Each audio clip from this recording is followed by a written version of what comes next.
കാണൂ പരസ്യരഹിതമായ ഏറ്റവും പുതിയ എപ്പിസോഡുകൾ. ആശുപത്രിയിൽ നിന്നും കളഞ്ഞു കിട്ടിയ വള സ്വർണമാണെന്ന് കരുതി അന്ധനായ യുവാവ് ഉടമസ്ഥനെ തിരിച്ചേൽപ്പിച്ചു എന്ന അടിക്കുറിപ്പോടെ ഒരു വാർത്തയും വരും അല്ലേ? പിന്നെ ഉറപ്പായും വരും. എങ്കിൽ പിന്നെ അത് തന്നെ ചെയ്യാം. പണമോ ഇല്ല, പ്രശസ്തിയെങ്കിലും കിട്ടിക്കോട്ടെ. എന്നെ ഒന്ന് പിടിച്ച കാറിന്റെ അവിടം വരെ ഒന്ന് കൊണ്ടുവിടാമോ?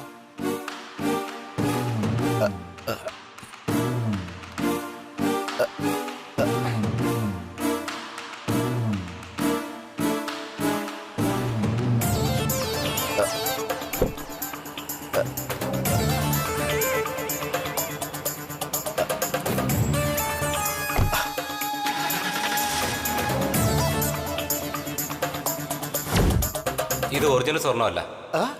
കണ്ടാൽ സ്വർണ്ണമെന്ന് തോന്നിക്കുകയും എന്നാൽ സ്വർണത്തെക്കാൾ മൂല്യം തോന്നിക്കുന്ന 1 ഗ്രാം ഗോൾഡായത്.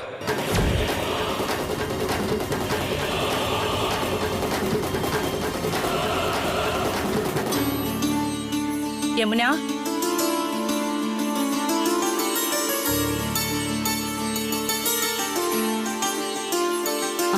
അമ്മേ, എല്ലാവരും ആഹാരം കഴിച്ചോ? രേഖാമ്മേടോ അമ്മയും രഘുസാറും കഴിച്ചു. അപ്പോ രവിയും ശ്രീലക്ഷ്മിയും വിളിക്ക. രവിസാറ് ശ്രീലക്ഷ്മി മാഡവും പുറത്തേക്ക് പോയി. പുറത്തേക്ക് പോയോ? അതെ അമ്മേ, രണ്ടുപേരും കൂടെയാ പോയത്.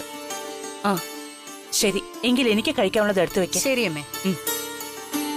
എനിക്കൊന്ന് അകത്തേക്ക് പോണം. ഇനി എന്ത് പറഞ്ഞാലും നിങ്ങൾ ഈ വീടിനകത്തേക്ക് കയറ്റുന്ന പ്രശ്നമില്ല.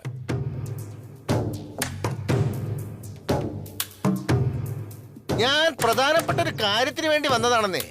എന്ത് കാര്യമായാലും തന്നെ അകത്ത് വിടാൻ പറ്റില്ല.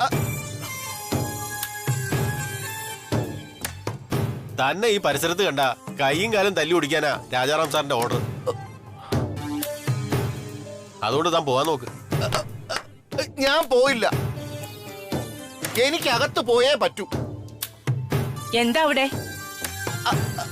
അത് ഗായത്രി അമ്മയുടെ ശബ്ദമാണല്ലോ.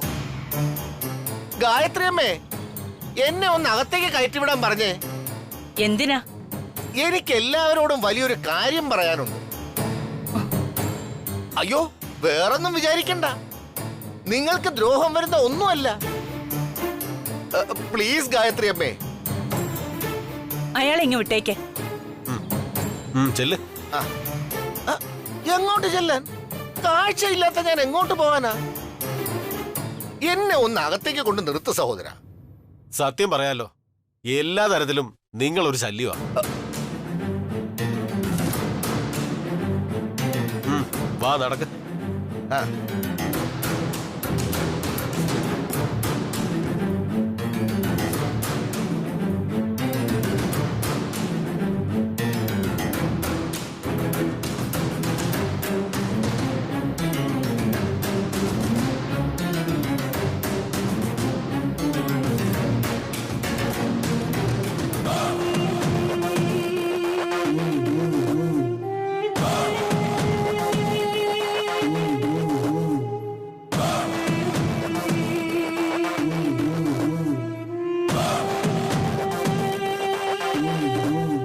പറ, എന്താ ത്രിവിക്രമന് പറയാനുള്ള വലിയ കാര്യം?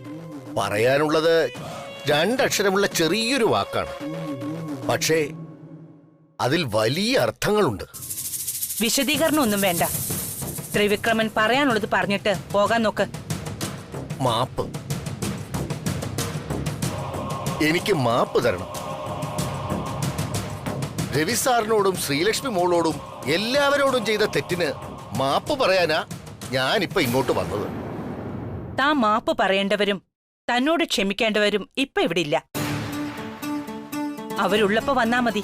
ഇപ്പൊ പൊയ്ക്കോളൂ. എനിക്ക് പറയാനുള്ളതൊക്കെ ഞാൻ ഗായത്രി അമ്മയോട് പറയാം. രവി സാറ് ശ്രീലക്ഷ്മി മോളും വരുമ്പോ ഗായത്രി അമ്മ അവരോട് ഞാൻ പറഞ്ഞതായി പറഞ്ഞാ മതി. അങ്ങനെ താൻ മാപ്പ് പറയാനാണ് വന്നതെങ്കിൽ താൻ ആദ്യം മാപ്പ് പറയേണ്ടത് ഏട്ടത്തിയുടെ അച്ഛനോടും അമ്മയോടുമാണ്. താൻ ഏറ്റവും കൂടുതൽ ദ്രോഹിച്ചതും വിഷമിപ്പിച്ചതും അവരെയാ. അറിയാ രഘു സാറേ, സുദർശനോടും സരോജത്തോടും ഞാൻ കാല് പിടിച്ചു മാപ്പ് പറയാൻ തയ്യാറാ. പക്ഷെ ആര് ക്ഷമിച്ചാലും രവി സാറെ ക്ഷമിച്ചില്ലെങ്കിൽ വെള്ളം കൂടി മുട്ടിപ്പോകും. അതാ ഇങ്ങോട്ട് വന്നത്. ഉണ്ടായിരുന്ന ഒരു ജോലി കയ്യാലപ്പുറത്താ. ഇനി ഓഫീസിലെങ്ങാനും കണ്ട കൊന്നുകളയുമെന്നൊക്കെയാ ആ രാജാറാം സാറ് പറഞ്ഞത്.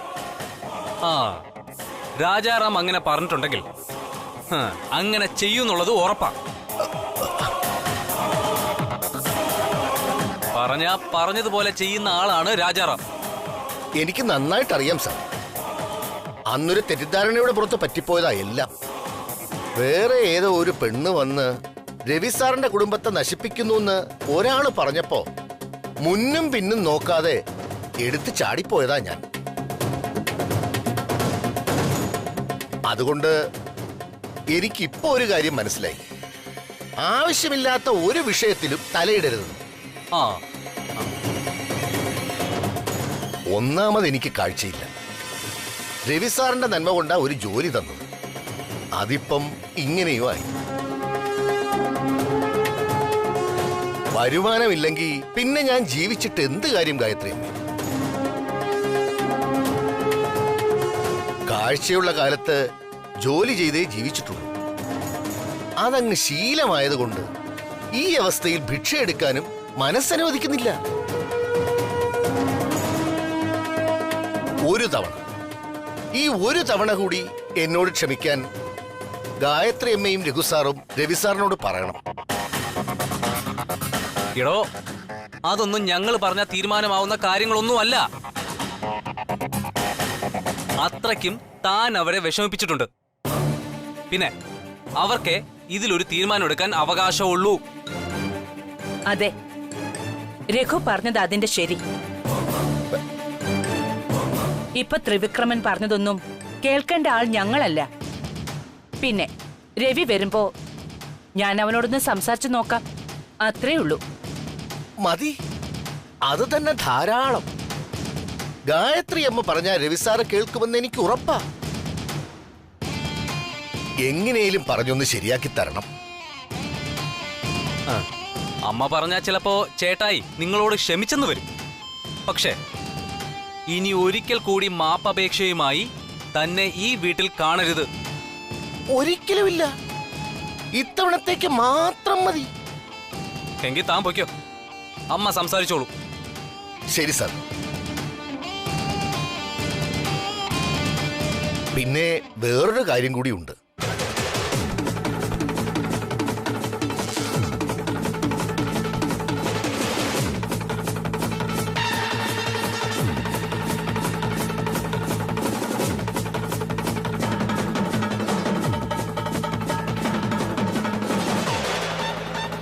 ശ്രീലക്ഷ്മി മോള് ഗർഭിണിയായിരുന്ന സമയത്ത് 7ാം മാസം കോളനിയിലേക്ക് വിളിച്ചോണ്ടുവരുന്ന ചടങ്ങിന് ശ്രീലക്ഷ്മി മോൾക്ക് കൊടുക്കാൻ ഞാൻ വാങ്ങി വെച്ചിരുന്നതാ ഈ വള.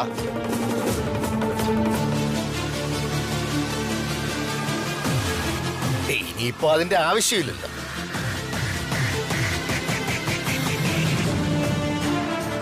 ഇത് മോൾക്ക് കൊടുക്കണം. ത്രിവിക്രമനങ്ങൾ കൊണ്ടുവന്ന സമ്മാനമാണെന്ന് പറയുകയും വേണം. വേണ്ട വേണ്ട വേണ്ട വേണ്ട വേണ്ട. ഏട്ടത്തി അമ്മയ്ക്ക് തന്റെ ഈ സമ്മാനത്തിന്റെ ആവശ്യമൊന്നുമില്ല. അത് കൃഷ്ണയ്ക്ക് കൊടുത്തേരെ കേട്ടോ. അത് ശരിയല്ല സാർ. ഞാൻ ആഗ്രഹിച്ച് ശ്രീലക്ഷ്മി മോൾക്ക് വേണ്ടി വാങ്ങിയതാ. തനി തങ്കം. കൃഷ്ണയ്ക്ക് ഞാൻ വേറെ വാങ്ങിക്കൊടുത്തോളാം. ഇതെന്തായാലും ഞാൻ തിരികെ കൊണ്ടുപോയില്ല. ഇനിയും ശ്രീലക്ഷ്മി മോള് ഗർഭിണിയാവുമല്ലോ. അപ്പോ മുൻകൂറായി എന്റെ വക ഇതിവിടെ ഇരിക്കട്ടെ.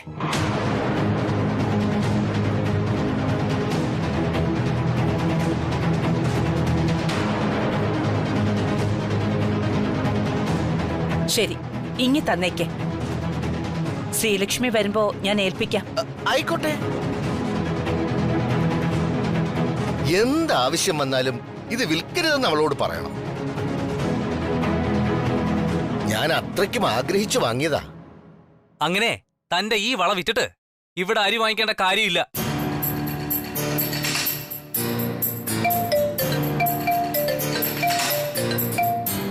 അയ്യോ, ഹലോ, ഞാനതൊരു പ്രാസത്തിന് വേണ്ടി പറഞ്ഞെന്നേ ഉള്ളൂ.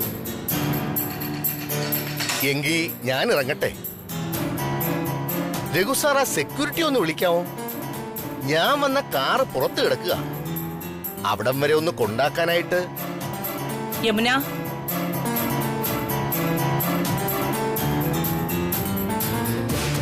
അമ്മേ. ആ സെക്യൂരിറ്റിയോടൊന്ന് വരാൻ പറയൂ. ശരി അമ്മേ. സത്യം പറയാലോ ഗായത്രിയമ്മേ, ഇപ്പോഴാ മനസ്സൊന്ന് ശാന്തമായത്. പറ്റിപ്പോയ തെറ്റിന്റെ പശ്ചാത്താപം കൂടിക്കൂടി നെഞ്ചില് വല്ലാത്തൊരു വിങ്ങലായിരുന്നു. ഇനി ഇങ്ങനെ വല്ലതും സംഭവിച്ചാ എനിക്ക് താങ്ങാൻ പറ്റുമെന്ന് തോന്നുന്നില്ലേ. വാ നടക്ക്.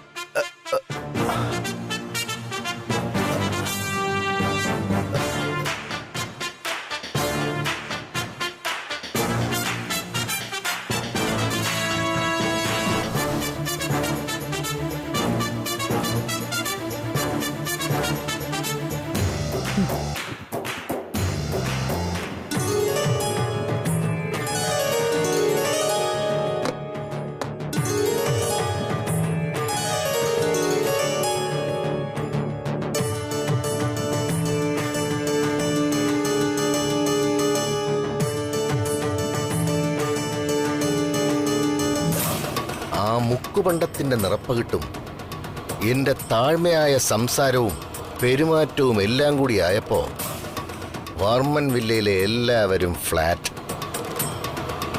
ഉപയോഗമില്ലാത്ത ആ വള കൊടുത്ത് ത്രിവിക്രമൻ നല്ല മോനായി മാറി. ദൈവമായിട്ട് കൈകൊണ്ട് തന്നത് ആ വള.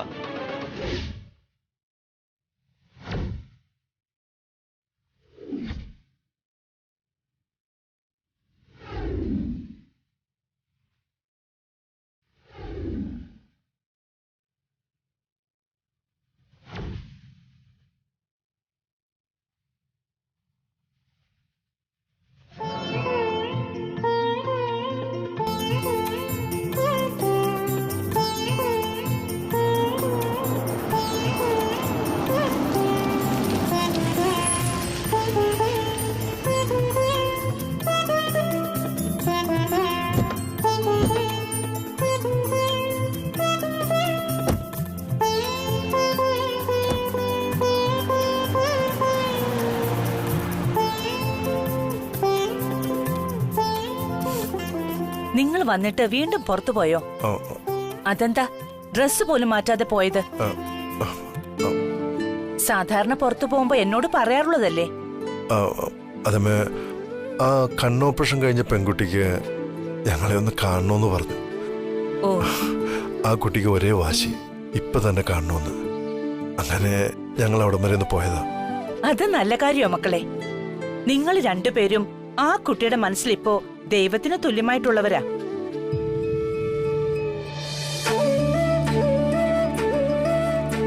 അപ്പോ ആ ദൈവത്തെ ഒന്ന് കാണണമെന്ന് അവൾക്ക് തോന്നിക്കാണും. ഇനിയെങ്കിലും അതിന് വല്ല ജോലിയും ചെയ്ത് ജീവിക്കാലോ. ചേട്ടായി ചേട്ടായി പോന്നു. ഇപ്പൊ ഒന്നേ ഉള്ളൂ. ആ അല്ലമേ, ആ ത്രിവിക്രമൻ വന്നു പോയോ? പോയി. ആ ആ നിങ്ങളെ കാണാൻ ആ ത്രിവിക്രമൻ വന്നിരുന്നു. ഇവിടെ വന്ന് കുറെ മാപ്പൊക്കെ പറഞ്ഞു. നിങ്ങളെ രണ്ടാളെയും കാണാനാ വന്നത്.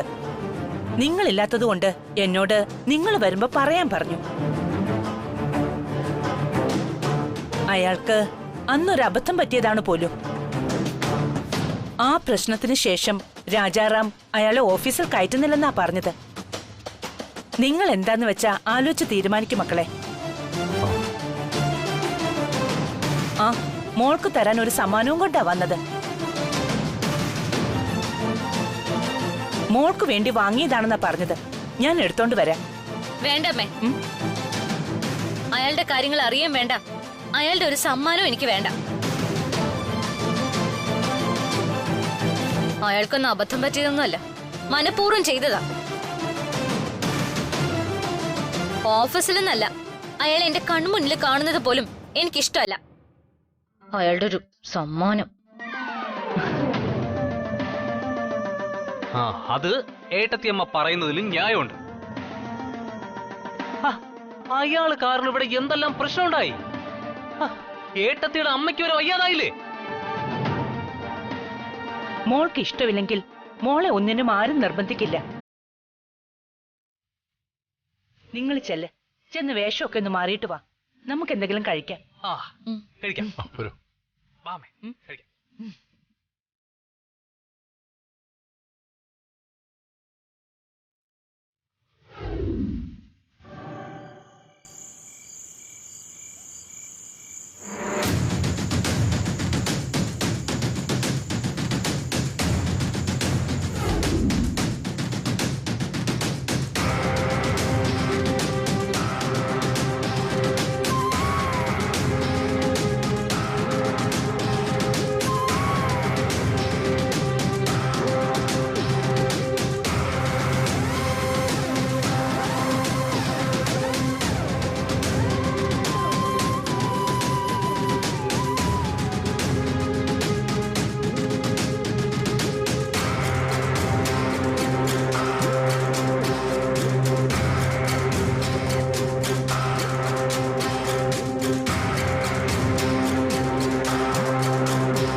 കിടക്കുന്നില്ലേ?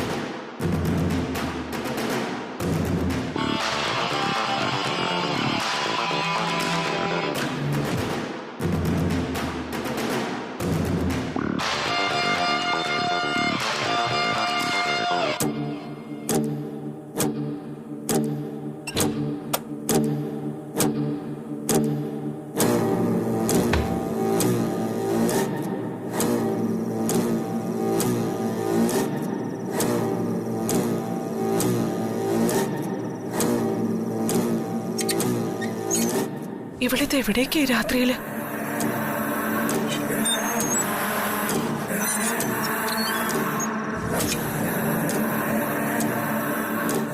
അവൾ എവിടേക്കോ പോട്ടെ, അമ്മയ്ക്ക് എന്താ? എങ്കിലും അതൊന്നും അറിയണല്ലോ.